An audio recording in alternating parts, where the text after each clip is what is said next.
Let's talk about 10 popular writing myths that most new writers actually believe in. I work with writers every day as a professional editor, and so I'm pretty sure that most of these tips, or at least some of them, are going to blow your mind. Let's get started. Myth 1. You need to establish the genre of your story before you can write it. A common writing advice out there says that you must figure out the genre of the story you're writing before you've started writing or during the process of writing. This is a huge myth and something that I wish I knew sooner. Because here's the truth. The purpose of genre is to provide the reader with a label which conveys the kind of primary patterns and emotions the reader can expect to experience inside this novel. So in short, the genre of your book is supposed to help the reader decide whether or not they might want to buy the book. This means the genre comes in handy when you're trying to sell the book and not when you're trying to write the book. That's why you first need to write the story that you really want to tell, and then later leave it for your publisher to decide which genre they want to put your story under. Even if you're self-publishing, you should only think about the genre when you're trying to sell the book, that is during the publishing process and not during your writing process or your outlining process. If you try to reverse engineer this method of finding your genre first and then trying to fit your story under a specific genre, then this might actually mess up the true essence of your story, because you will be trying to put your story inside the rules of that genre. That's why it's always supposed to work the right way around. The story first and the genre later when you're trying to sell it. Myth 2.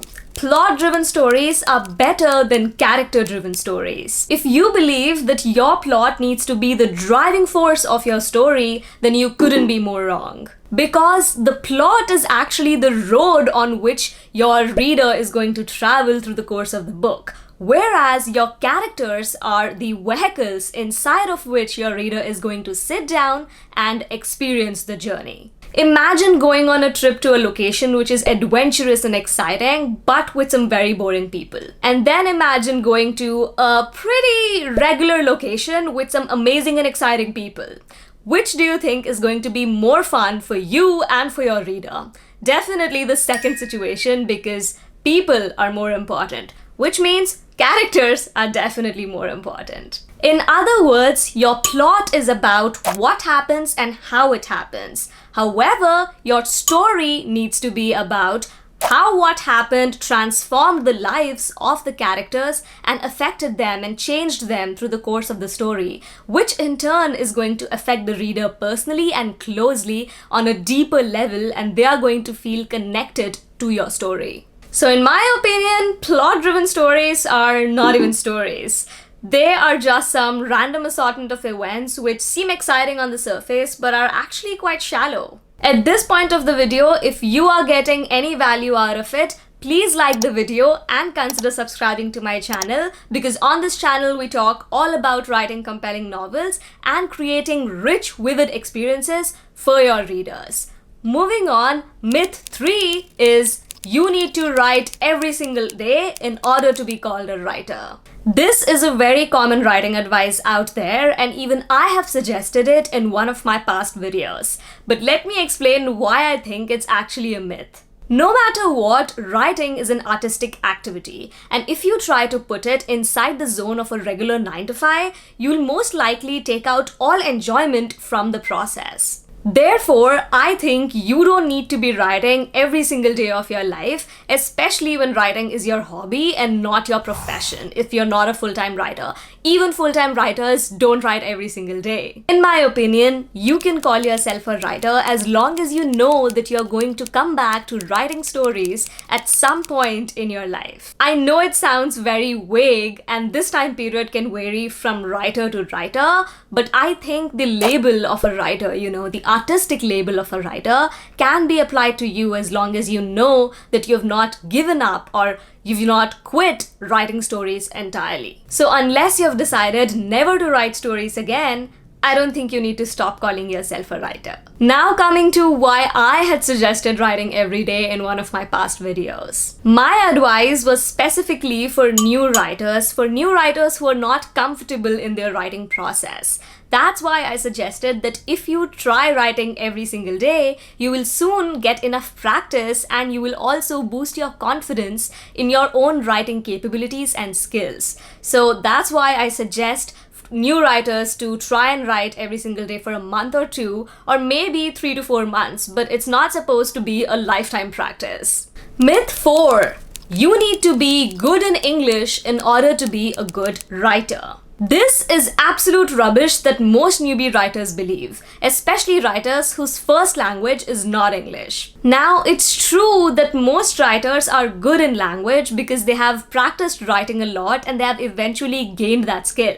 However, being good in language is never a prerequisite for you to become a writer in the first place. To be a good writer, you only need to have a great story idea or the process of generating great story ideas and the will to learn storytelling techniques and practice your writing. Because when it comes to language, you can always hire a professional editor at a later stage to help you with the language skills and to polish your language and make it all shining and gleaming. So to be a writer, you need the story and not the language, English or whatever. If it makes you feel any better, as an editor, I get a lot of writers who have amazing stories but not so great English. And once I'm done working with them, they love the ultimate product because I know that they have good stories, and once you polish up the language, everything is near perfect. So that's completely normal, and you should never feel afraid or ashamed to approach a good editor, because a good editor will always be considerate and helpful when it comes to your language needs. Myth 5. The first page is the most important page of your book. I'm sure you've heard this advice a lot of times before, but it's just not true. Yes, the first page is important because it acts as an opening hook for your readers and it tries to pull your reader into the story. However, what's more important and what's probably most important is the overall experience your reader is going to enjoy from first page to last page. The journey definitely matters way more than the opening hook. For example, I was recently reading Stephen King's latest novel, A Fairy Tale. I purchased the book because it had a really strong opening hook. So when I was reading it, when I checked out the first page in the bookstore, I absolutely loved the opening, and so I bought the book. And then when I was reading it after the inciting incident, or I should say, maybe after 200 pages, I felt a bit meh.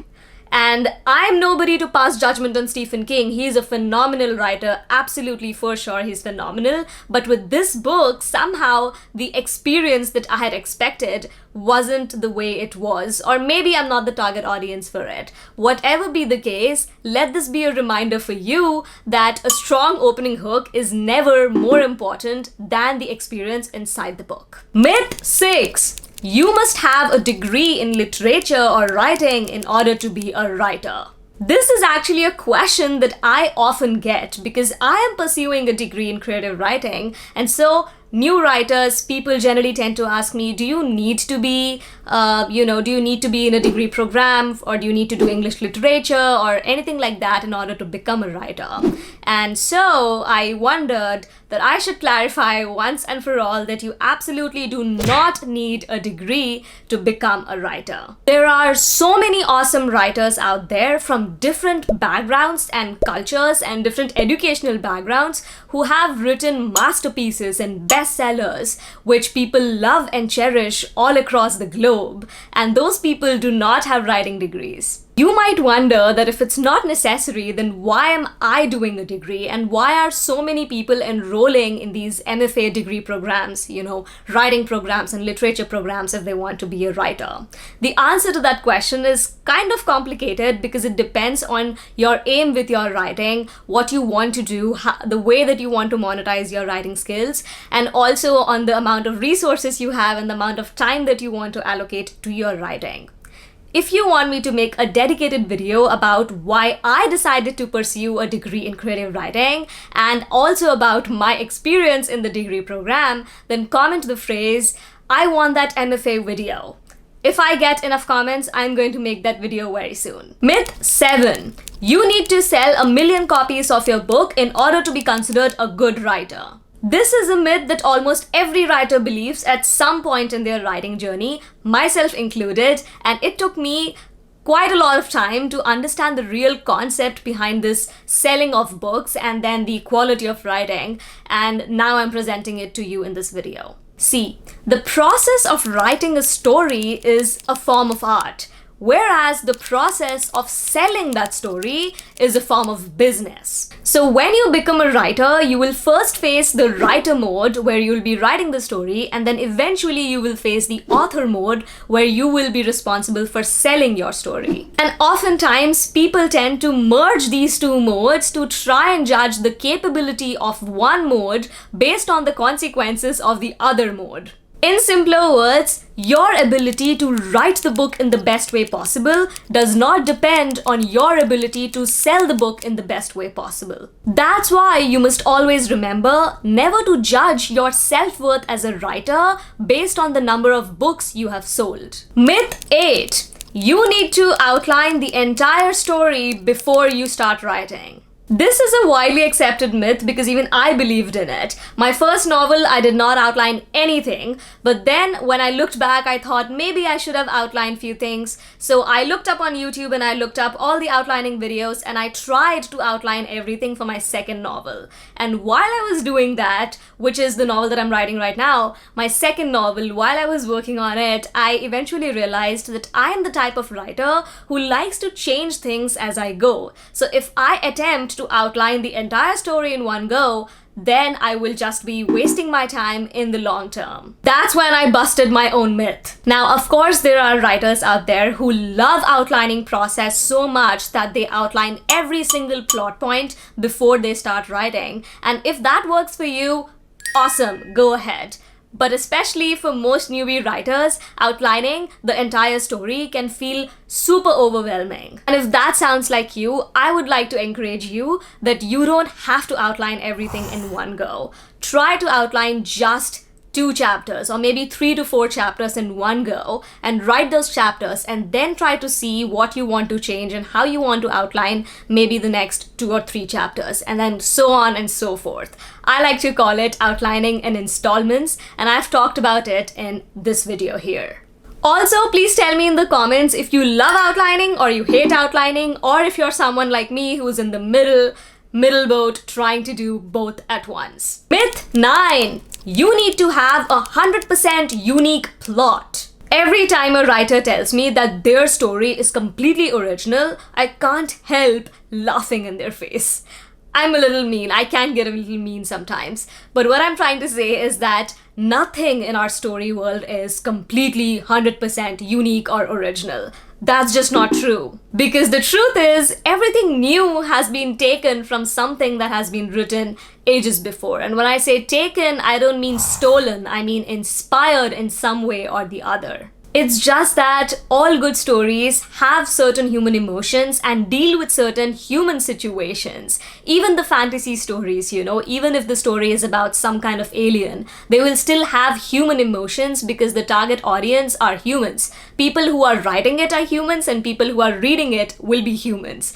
That's why in every type of story, even if it's fantasy, there will be human emotions and human situations. The feelings are going to be the same. Therefore, in my opinion, it's not about writing a completely unique story. In fact, it's about writing your specific take, your personal take on a specific topic and how you present it in a way that is specific or customizable to your own personality. Your individuality as a writer is going to make your story stand out and not the originality of the story itself. Myth 10. Plot twists are necessary for a story. Until very recently, I used to believe that plot twists are an essential part to write a good story and that a suspenseful story cannot exist if there are not, 10 plot twists at least in the novel. But now I've realized that this is a huge misconception and it's not true at all. Yes, there are a lot of stories which have amazing plot twists, and because of the plot twists, they are amazing.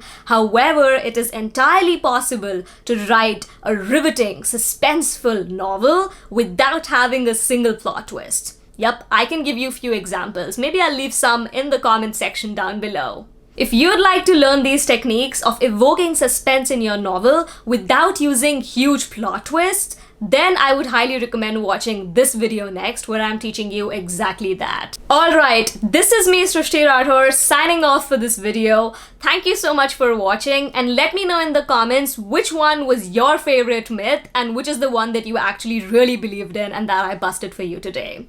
I will see you next in this video right here. Until then, bye bye!